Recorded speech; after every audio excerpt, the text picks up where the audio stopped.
Crypto currency market में कोहराम मचा हुआ है। फैंसी एसेट क्लास के निवेशकों में डर और घबराहट दिख रही है। बेचैनी इतनी है कि हफ्ते भर में अलग अलग करेंसी में 20 से 30% तक की भारी गिरावट आ चुकी है। नमस्कार, आपका स्वागत है हमारे खास शो स्पॉटलाइट में और मैं हूं आपके साथ Rajesh Singh. Crypto currency market में महीने भर में 50% से ज़्यादा की भारी बिकवाली देखने को मिली है। दुनिया का तीसरा सबसे बड़ा एक्सचेंज FTX दिवालिया होने की कगार पे है। क्यों आई है क्रिप्टो मार्केट में इस तरह की गिरावट और आगे के लिए क्या है संकेत, आज इसी खास मुद्दे पर चर्चा करेंगे। और इस चर्चे में हमारे साथ जुड़ेंगे एक कुछ खास मेहमान, लेकिन उससे पहले देखते हैं ये खास रिपोर्ट।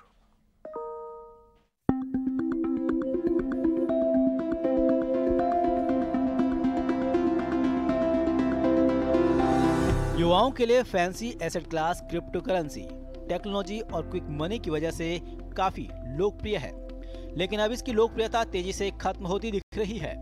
क्रिप्टो की कहानी के पन्ने को अब रद्दी में भी लेने के लिए निवेशक तैयार नहीं है। दुनिया भर से पैनिक सेलिंग हो रही है। पूरे मार्केट में घबराहट का माहौल है। खरीदार क्रिप्टो मार्केट से गायब हो रहे हैं और बिकवाली चरम पर है। क्रिप्टो मार्केट की सबसे लोकप्रिय करेंसी बिटकॉइन 2 साल से ज्यादा के निचले स्तरों पर पहुंच चुकी है। नवंबर 2021 में $68,982 की रिकॉर्ड ऊंचाई तक पहुंचने वाला बिटकॉइन $16,000 का हो चुका है, यानी साल भर में 75% से ज्यादा की गिरावट। कुछ क्रिप्टो करेंसी तो ऐसी भी हैं जो साल भर में 95% से ज्यादा टूट चुके हैं। एक दिन में $100 अरब से भी ज्यादा का मार्केट कैप साफ हो रहा है। Global crypto market cap 1 lakh crore के नीचे आ चुका है। एक्सचेंजों की हालत भी नाजुक है। कई क्रिप्टो एक्सचेंज तो वेंटिलेटर पर है।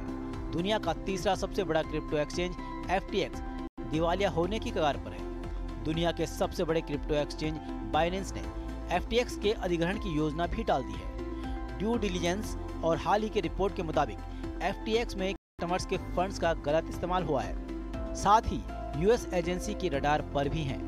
FTX के निवेशकों में SoftBank, black rock, tiger global, sequoia जैसे दिग्गज फर्म भी शामिल है। इसके बावजूद दिवालिया होने की अफवाह से FTX टोकन की बिकवाली लगातार जारी है। मंगलवार को 75% टूटने के बाद बुधवार को भी FTX टोकन में 63% की गिरावट दिखी। इस साल 3AC, सेल्सियस और वोयाजर के बाद अब इस तरह की स्थिति ने निवेशकों के सेंटिमेंट को हिला कर रख दिया है। मार्केट में अब क्रिप्टो करेंसी कारोबार से जुड़े ब्रोकरेज हाउसेज और एक्सचेंज में भारी छंटनी की चिंता बढ़ गई है। भारत के क्रिप्टो करेंसी निवेशक भी डरे हुए हैं। अक्टूबर 2021 के बाद क्रिप्टो ट्रेडिंग में भारत में 90 से 95% की भारी गिरावट देखने को मिली है। अब इस मौजूदा हालात ने तो डर और भी ज्यादा बढ़ा दिया है। इसके अलावा भारत में क्रिप्टो की कमाई पर टैक्स नियम से भी रुझान कम हुआ है। इस तरह की बिकवाली से क्रिप्टो इन्वेस्टर्स का कॉन्फिडेंस खत्म होता दिख रहा है। जिस तरह का नुकसान निवेशकों ने इस साल देखा है, ऐसे में आशंका है कि वापस क्रिप्टो मार्केट में भरोसा लौटने में लंबा वक्त लग सकता है। मजबूत रेगुलेशन और सरकार और सेंट्रल बैंकों की मंजूरी ही बाजार में नई जान फूंक सकती है। हालांकि जानकारों को लगता है कि क्रिप्टो की कहानी भले ही धुंधली दिख रही हो, लेकिन ब्लॉकचेन टेक्नोलॉजी में जरूर भविष्य दिख रहा है। सेंट्रल बैंकों के लिए डिजिटल करेंसी मजबूत और ज्यादा पारदर्शी विकल्प दिख रहा है, यानी मौजूदा संकट नया अवसर भी पैदा कर रहा है। ET Now स्वदेश। और इस मुद्दे पर बात करने के लिए हमारे साथ 3 खास मेहमान जुड़ गए हैं। हमारे साथ अजीत खुराना है जो कि काफ़ी एक्सपर्ट है क्रिप्टो के। हमारे साथ सिद्धार्थ सोगानी है जो कि फाउंडर एंड CEO हैं क्रिप्टो के। और हमारे साथ असीम सूद हैं जो कि सुप्रीम कोर्ट के एडवोकेट हैं। आप सभी का ET Now स्वदेश पे बहुत बहुत स्वागत है। सबसे पहले सिद्धार्थ सोगानी, हम आपके पास आना चाहेंगे, क्या लगता है आपको क्यों हुआ ये क्रैश? क्या ये FTX ही एक इमीडिएट वजह थी या US या अदर डेवलप्ड नेशन में बढ़ते इंटरेस्ट रेट इसका कारण था? ये इसका मेन कारण अभी के लिए तो FTX ही है, क्योंकि मार्केट लास्ट 4 से 5 महीनों से साइडवेज जा रहा था और हम लोगों को उम्मीद थी कि CPI नंबर्स के कारण मार्केट में तेजी आएगी। बट ये FTX का जो प्रॉब्लम हुआ है, जो बैंक्रप्सी की न्यूज आई है, इस वजह से पूरे मार्केट में एक ट्रस्ट लेवल को ठेस पहुंची है। पीपल आर नाउ ये क्योंकि काफी सेंट्रलाइज्ड तरीके से काम हुआ है। इनके ऑडिटर्स ने फंड्स का मिस यूटिलाइजेशन किया है, जो क्लियरली दिख रहा है। अभी अभी न्यूज आई है कि FTX यूएस का भी गैप है $400 मिलियन का, जिसमें काफी इन्वेस्टर्स और एजेंसीज भी इन्वॉल्व है। I can't name them yet, but मतलब ये जो चीज है एकदम ट्रांसपेरेंट तरीके से नहीं हुई, इसलिए ट्रस्ट लेवल्स इंडस्ट्री के हिल गए हैं। और इट्स आई वुड से it's a very bad thing for the industry. ये एंटायर थिंग होने से हम कुछ महीने या कुछ 1 या 2 साल इंडस्ट्री पीछे आ गई है। बिल्कुल आपने ठीक कहा, ट्रस्ट लेवल है और इसके चलते ही लोग पैसा अपना विड्रॉ कर रहे हैं, करना चाह रहे हैं।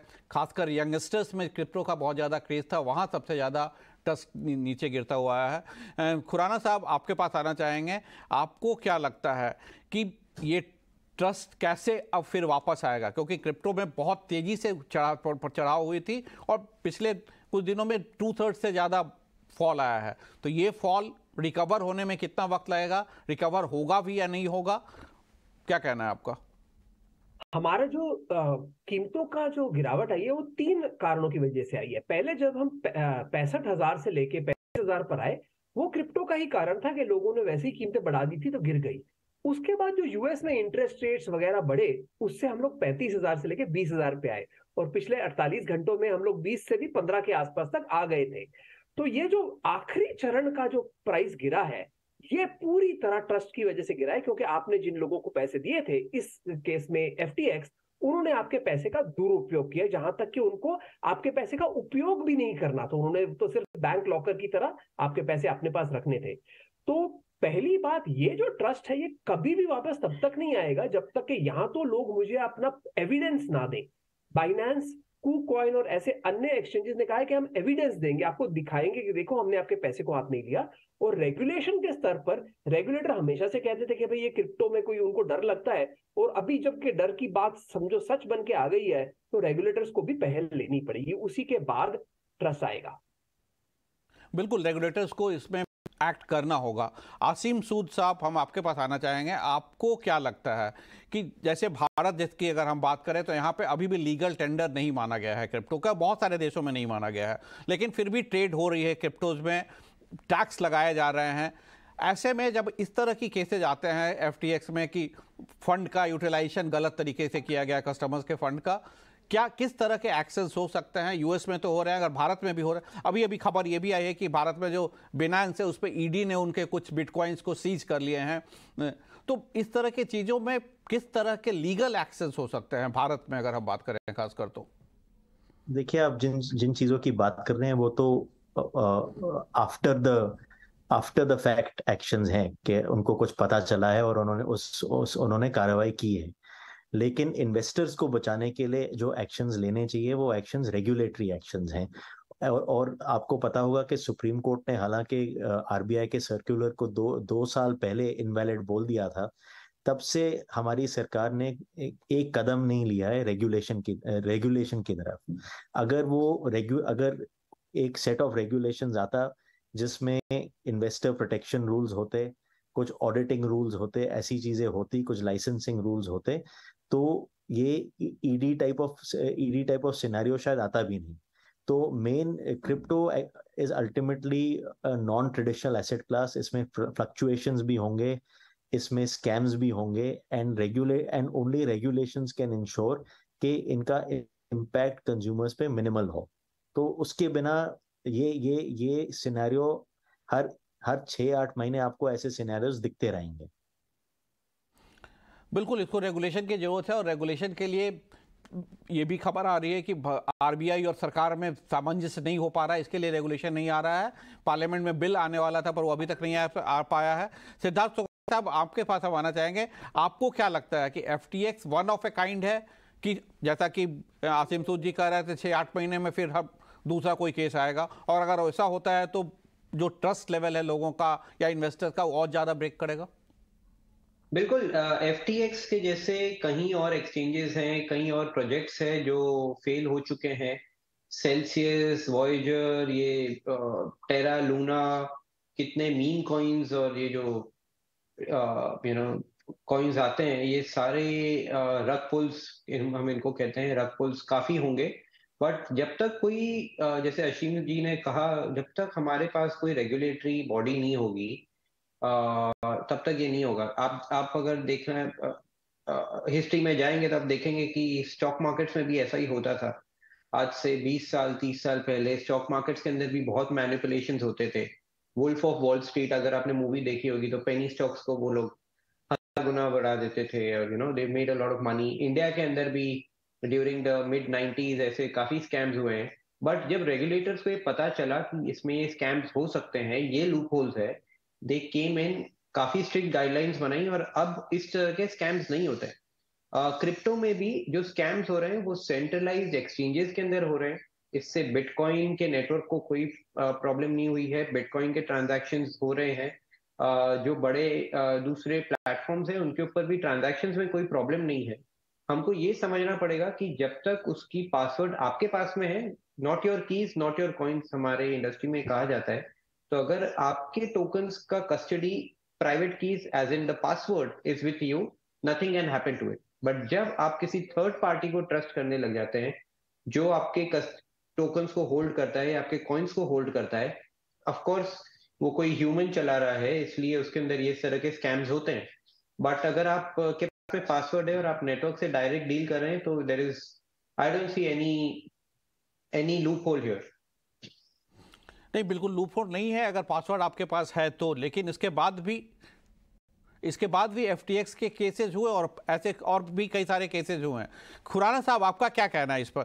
कि पहली चीज तो कि क्या पासवर्ड इतना सिक्योर है कि हम इस तरह की चीजें, हमारे फंड का गलत इस्तेमाल नहीं होगा अगर हम ये कर रहे हैं? दूसरी चीज ये कि जब तक लीगल टेंडर कोई देश अगर इसको नहीं मानती है क्रिप्टो को, उसे रेगुलेट करना कितना आसान या कितना मुश्किल होगा?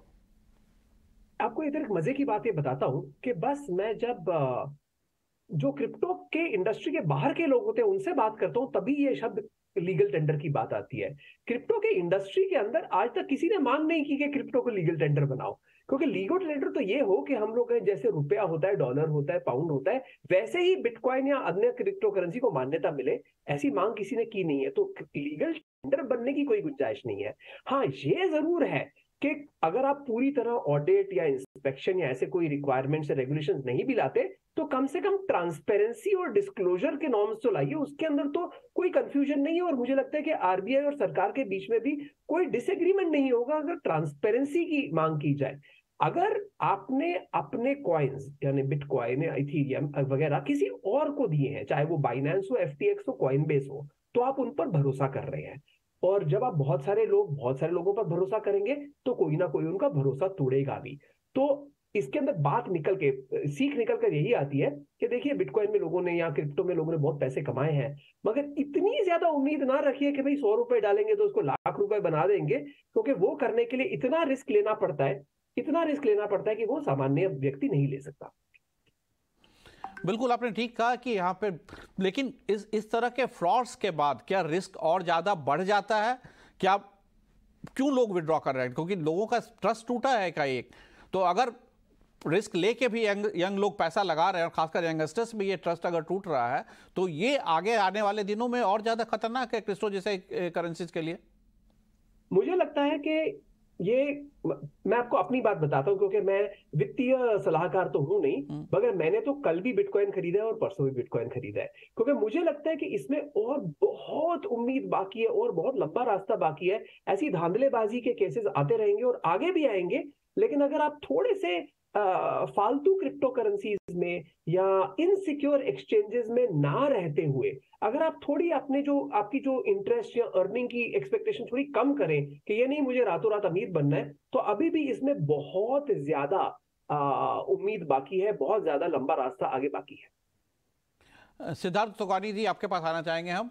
आपको क्या लगता है, क्या आप अजीत खुराना जी के बात से सहमत हैं? दूसरी तरफ, जैसा कि आसिम सूद जी ने कहा कि 2020 में सुप्रीम कोर्ट का जजमेंट आया, लेकिन अब तक सरकार उस पर कोई रेगुलेटरी एक्ट या कानून नहीं बनाई है, तो क्या सरकार भी इस पे पीछे हट रही है या सरकार कानून नहीं बनना भी एक बड़ा रीजन है कि लोगों का ट्रस्ट कम हो रहा है? पहला पॉइंट, अजीत जी के साथ बिल्कुल सहमत हूँ। इस तरह के केसेस होते रहेंगे माउंट गॉक्स 2012-13 में हुआ था, उससे लोगों को लगा कि क्रिप्टो एकदम खत्म हो जाएगा। 2015 में वापस क्रैश आया, लोगों ने एकदम उम्मीद छोड़ दी, they thought crypto is over, zero हो जाएगा। 2017 में वापस ऐसा हुआ, 18 स्टार्टिंग में, जब बिटकॉइन 16,000 17 आई थिंक $19,000 से गिर के वापस 4,000 $3,500 पर आया। लोगों ने होप्स छोड़ दी। पर ये साइकिल हर 3 से 4 साल में चलते रहता है। बहुत सारे स्कैम्स हुए थे 2018 में, शायद साढ़े $6 बिलियन के स्कैम्स हुए थे क्रिप्टो इंडस्ट्री में। लोगों ने अपने अपने कॉइन्स इशू करे और लोगों से पैसे एटे और गायब हो गए, ऐसे कई इश्यूज आते हैं। बट लास्ट 2008 से आज तक बिटकॉइन बरकरार चल रहा है। आई वुड एडवाइस आप बहुत सोच समझ के इसमें पैसा लगाएं। वोलेटाइल, डेफिनेटली बहुत वोलेटाइल है, but it is here to stay. Bitcoin definitely, I will vouch only for bitcoin, no other currency. तो अगर आप निवेश कर रहे हैं तो सोच समझकर कस्टडी अपने पास लेकर थोड़ा पैसा लगाएं, पहले समझें टेक्नोलॉजी कैसी है और कस्टडी अपने पास रखने की कोशिश करें। और रेगुलेशंस के अंदर हम सब काफी सालों से इसके पीछे पड़े हुए हैं रेगुलेशंस लाने के लिए। कई बार इसके बारे में गवर्नमेंट से इंटरेक्शन भी हुआ है इंडस्ट्री का, बट वी आर होपिंग कि कुछ जल्दी आना चाहिए। बिल्कुल जल्दी आना चाहिए, लेकिन 2020 में सुप्रीम कोर्ट का जजमेंट आया था जब उन्होंने अलाउ किया था बैंकिंग सर्विसेज क्रिप्टो में। 2 साल ऑलरेडी हो गए हैं और अभी तक कुछ भी मूव नहीं किया है रेगुलेशन आने पे। रादर देन आरबीआई जो है वो मूव कर रही है कि डिजिटल करेंसी ला रही है और उसके पायलट रन टेस्ट शुरू हो गए हैं। तो क्या आपको लगता है कि सरकार क्रिप्टो को लीगल टेंडर मानेगी इंडिया में और उसको रेगुलेट करना चाहेगी? दूसरी तरफ सरकार टैक्स भी ले रही है। लीगल टेंडर, देखिए ये बहुत, जैसे अभी अजीत जी ने भी कहा, लीगल टेंडर मतलब अगर मैंने आपको बिटकॉइन में पेमेंट किया तो आपको उसको एक्सेप्ट करना ही पड़ेगा, because it's a legally valid tender. पर ये लीगल टेंडर के लिए we are not asking for legal tender. It is best कि आप इसको एज अ कमोडिटी ट्रीट करें, just as gold is treated, because ये एक इन्वेस्टमेंट स्टोर वैल्यू है। It's not meant to be used as a day-to-day currency at this point of time, क्योंकि transaction आप इसमें माइक्रो ट्रांजैक्शंस करेंगे तो आपको ये कॉस्ट इफेक्टिव नहीं पड़ेगा। तो bitcoin primarily what I would say is should be treated as a commodity, और इसको लीगल टेंडर के लिए हम we don't ask for it. Secondly, जो CBDCs है, central bank issued digital currencies, ये सेंट्रलाइज्ड करेंसीज हैं। They are using blockchain technology, they are using cryptography as a technology, but it's not a decentralized blockchain. Bitcoin is a decentralized blockchain. Anyone can run the node. वो पाकिस्तान में बैठा हो या Japan में बैठा हो या आइसलैंड में बैठा हो, he can join the network and run the node. Whereas CBDCs would be completely run by Reserve Bank of India. So it is as good as your UPI. It's not going to make a big difference. It is definitely very effective, but it's not going to make a big difference. You know, Bitcoin and CBDCs are using the same type of technologies, but the fundamentals are different. बिल्कुल आपने ठीक कहा कि blockchain technology दोनों use कर रहे हैं, fundamental different है। आसिम सूद साहब, हम आपके पास आना चाहेंगे। ऐसे ही मेरे दिमाग में एक सवाल आया कि सरकार टैक्स ले रही है अगर हम बिटकॉइन पे कुछ या क्रिप्टो में कुछ कमा रहे हैं उस पर, तो अगर हम बैंक में FD कराते हैं तो वहाँ पे हमें 5 लाख तक के बैंक डिपॉजिट्स पे गारंटी मिलती है। ये हाँ, हम टैक्स दे रहे हैं अगर बिटकॉइन के कमाई पे, तो क्या हम लीगली सरकार से ये डिमांड नहीं कर सकते हैं कि हमें इसकी गारंटी मिले अगर कुछ हमारा लॉसेज हो रहा है तो? नहीं, ऐसा तो नहीं होता, क्योंकि अगर आप थोड़ा हिस्ट्री में जाएंगे तो आपको पता चलेगा कि सुप्रीम कोर्ट ने ये भी बोला है कि स्मगलिंग पे भी टैक्स वैलिड होता है, क्योंकि टैक्स एक ऐसी चीज है जिससे कोई एस्केप नहीं कर सकता। और यहाँ या तो आप लीगल एक्टिविटी कर रहे हैं या इलीगल एक्टिविटी कर रहे हैं, और दोनों पर आपको टैक्स देना ही पड़ेगा। अब जहाँ तक बात आई ये गारंटी की, ये तो जैसे मैंने कहा, ये नॉन ट्रेडिशनल एसेट क्लास है, और ज्यादातर गवर्नमेंट्स का यही ऑब्जेक्टिव रहता है कि इन्वेस्टर्स को ट्रेडिशनल एसेट क्लासेस की तरफ ले जाएं, और तभी ये गारंटीज भी आती हैं, क्योंकि लोगों को बैंकिंग सिस्टम के अंदर लाने के लिए ये सब इंसेंटिव्स दिए जाते हैं। तो मुझे नहीं लगता कि एन अल्टीमेट पॉलिसी इशू है, तो इसमें कोई कोर्ट भी इंटरफेयर करने के चांसेस बहुत कम है किसी कोर्ट के। बिल्कुल आपने ठीक कहा। CBDT कई बार कह चुका है कि उसे टैक्स से मतलब होता है, उसे ये नहीं पता मतलब होता है कि वो पैसा कहाँ से आया। अगर आपने पैसा कुछ इनकम गेन किया है तो CBDT टैक्स लगाएगी, आपको टैक्स देना होगा। अजीत खुराना साहब, आपके पास आना चाहेंगे हम। अब इसके बाद क्या आपको लगता है भारत में यंग इन्वेस्टर्स जो हैं उनका ट्रस्ट जो टूटा है उसको आने में कितना वक्त लगेगा, और ये जो बिटकॉइन जो लेवल था हाईएस्ट लेवल इनका, उस लेवल को पहुंचने में इस ट्रस्ट के टूटने के बाद, क्योंकि ये बहुत बड़ा फॉल है, इतना बड़ा फॉल कम से कम पिछले 2-3 सालों में तो नहीं हुआ है, कितना वक्त लग सकता है, और उसके लिए जो एक्सचेंजेज हैं उनको क्या करना होगा या ब्रोकरेज को क्या करना होगा?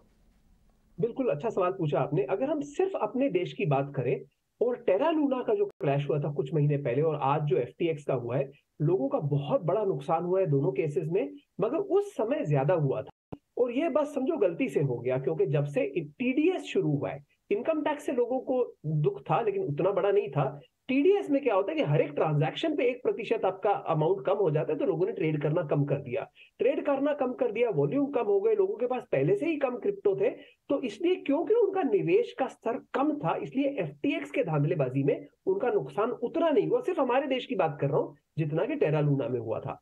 अब ये विश्वास वापस कब आएगा? आज कल में मैंने जिन लोगों से बात की है, वो उन्होंने तो बोला हाय तौबा, हम तो अभी क्रिप्टो नहीं करेंगे। मगर टेरा लूना के टाइम भी उन्होंने वही कहा था, और उसके बस महीने 2 बाद वो वापस मार्केट में कुछ हद तक उतरे थे। ये बात के बिटकॉइन 70,000 के स्तर पर कब तक पहुंचेगा, ये तो कहना मुश्किल है, भविष्यवाणी होगी। मेरा मानना है कि ये नहीं धारणा रख सकते कि कभी नहीं पहुंचेगा, जरूर पहुंचेगा। उसके लिए सिर्फ ट्रस्ट वापस आना बाकी जरूरी नहीं है, उससे तो बस 30,000 तक पहुंच सकते हैं। मगर जो पूरे ग्लोबल स्तर पर इकोनॉमिक फैक्टर्स हैं, जैसे मंदी का माहौल पूरे बाजारों में भरा हुआ है, सिर्फ क्रिप्टो में नहीं, वो जब जाएगा तो दोबारा 70,000 के रेट आने में ज्यादा तकलीफ नहीं होगी। बिल्कुल आपने ठीक है, मंदी अभी तो ये भी एक्सपेक्ट किया जाए कि मंदी शायद आएगी US में या और बाकी जगह। आपके साथ बताना चाहें सिद्धार्थ तोवानी साहब, जैसा कि इन्होंने कहा कि TDS आने के बाद इंडिया में फॉल आया था केसेस का, सरकार अब ये बात कर चल रही है कि क्रिप्टोज को GST में लाया जाएगा और 28% के शायद ब्रैकेट में हो जाए GST 28% का। अभी आपको 30% प्लस 1% TDS देना पड़ता है। आपको क्या लगता है कि वो अभी सरकार को तुरंत करना चाहिए इस ट्रस्ट को बहाल करने के लिए, या फिर क्रिप्टो को इंडिया में रिवाइव करने के लिए? उससे सरकार को टैक्स भी ज्यादा मिलेगा अगर ज्यादा ट्रांजैक्शन होंगे तो। मेरे को टैक्स से कोई प्रॉब्लम नहीं लग रहा है। टैक्स डेफिनेटली एक इशू यहाँ पे ये है कि आप इसको सेट ऑफ नहीं कर सकते। जैसे आपने टाटा में इन्वेस्ट किया और रिलायंस में इन्वेस्ट किया, आपको रिलायंस में लॉस हुआ है और टाटा में प्रॉफिट हुआ है, तो आप सेट ऑफ कर सकते हो। यहाँ पे अगर आपने बिटकॉइन में इन्वेस्ट किया और इथेरियम में इन्वेस्ट किया तो और एक में लॉस हुआ तो आप सेट ऑफ नहीं कर सकते। एक ये चीज बहुत इंपॉर्टेंट है, उनको सेट ऑफ अलाउ करना चाहिए। बाकी टैक्स दरें 30%, I don't think so initially it should be a problem, but more than that regulations are important, क्योंकि अगर रेगुलेशंस होंगे एक्सचेंजेस बेटर चल पाएंगे। कुछ एक्सचेंजेस हैं इंडिया के जिन्होंने आई थिंक बैंकरप्सी फाइल करी है, और इस कारण से इन्वेस्टर ट्रस्ट यहाँ पे काफी, आप अगर Tier 2 सिटीज में जाके देखेंगे तो रेलवे स्टेशंस और बस स्टॉप्स के ऊपर अलग अलग कॉइन्स के वो लगे हुए हैं बोर्ड कि, और लोगों ने अपने नंबर्स लिखे हुए हैं कि आप ये कॉइन खरीदिए आप बिलियनर बन जाएंगे। ये तरह की जो पॉन्जी स्कीम्स या चिट फंड टाइप्स की जो स्कीम्स चल रही है क्रिप्टो को लेके, वो रोकने के लिए रेगुलेशंस आने बहुत जरूरी है। टैक्स से आई don't think so it should be a problem, tax आने से बल्कि बेहतर है। पर अगर रेगुलेशंस आता है तो इंडियन स्टार्टअप्स इंडिया में ही काम करेंगे, वो आसपास की कंट्रीज में जाके कंपनीज इनकॉर्पोरेट नहीं करेंगे, और जो बाहर जा रहा है पैसा है वो देश में आएगा। It is good for the economy. बिल्कुल। एक आखिरी सवाल आसिम सूद साहब आपसे जानना चाहेंगे कि जो बात हो रही है रेगुलेशन की, आपको क्या लगता है कि सरकार किस तरह के रेगुलेशंस कर सकती है ताकि पॉन्जी स्कीम को रोक सके? क्योंकि आप देख रहे हैं कि NBFC में बहुत सारे इस तरह के स्कीम आए और वहाँ पे बहुत सारे के फ्रॉड हुए हैं, तो ये फ्रॉड हर जगह होता है। तो क्रिप्टो में इस फ्रॉड को रोकने के लिए किस तरह के रेगुलेशंस की जरूरत है, और वो रेगुलेटर कौन हो सकता है? सेबी हो सकता है, RBI हो सकता है, या कोई इंडिपेंडेंट एजेंसी बनानी पड़ेगी इसके लिए? देखिए, इन रेगुलेशंस को बनाने में कोई ज्यादा दिमाग लगाने की जरूरत नहीं है, कोई मैजिक नहीं है, हमने ये पहले भी कर रखा है। जैसे सिद्धार्थ ने बोला था, ये पास में स्टॉक एक्सचेंजेस के साथ भी हुआ है, म्यूचुअल फंड्स के साथ भी हुआ है, इसका टेम्पलेट भी बना हुआ है। कि in terms of advertising, in terms of licensing, advertising की क्या लिमिट्स हो सकती हैं, लाइसेंस कौन हो सकता है, audit requirements, minimum capital requirements, ये सब प्रिस्क्राइब हो सकते हैं। हमारी सोफिस्टिकेटेड इकोनॉमी है, हमारे रेगुलेटर्स या तो आरबीआई हो या सेबी हो, they are world renowned, they are very experienced and very sophisticated regulators। and जब ये बैन भी हुआ था, तो बैन होने के टाइम आरबीआई और सेबी से ओपिनियन लिया गया था, और सेबी ने एक्चुअली एक ड्राफ्ट लॉ भी बनाया था रेगुलेशन का। अगर आप उस ड्राफ्ट लॉ को देखेंगे, सेबी का जो नोट आया था गवर्नमेंट ऑफ इंडिया को, तो वो बहुत सेंसिबल रेगुलेशन था। उन्होंने बोला था कि इसको करेंसी नहीं मानेंगे, आधार पे अब रेगुलेशन मानेंगे। बनाने की जरूरत है। आपने ठीक कहा, और हमें आशा है कि सरकार जल्द से जल्द रेगुलेशन बनाएगी और क्रिप्टो मार्केट ताकि इंडिया में भी अच्छा कर सके। आज के लिए हमारे पास इतना ही वक्त था। आप सभी मेहमानों का बहुत बहुत धन्यवाद ET Now स्वदेश पे आने के लिए। अगले सप्ताह हम फिर आएंगे स्पॉटलाइट में किसी नए टॉपिक के साथ। तब तक के लिए धन्यवाद।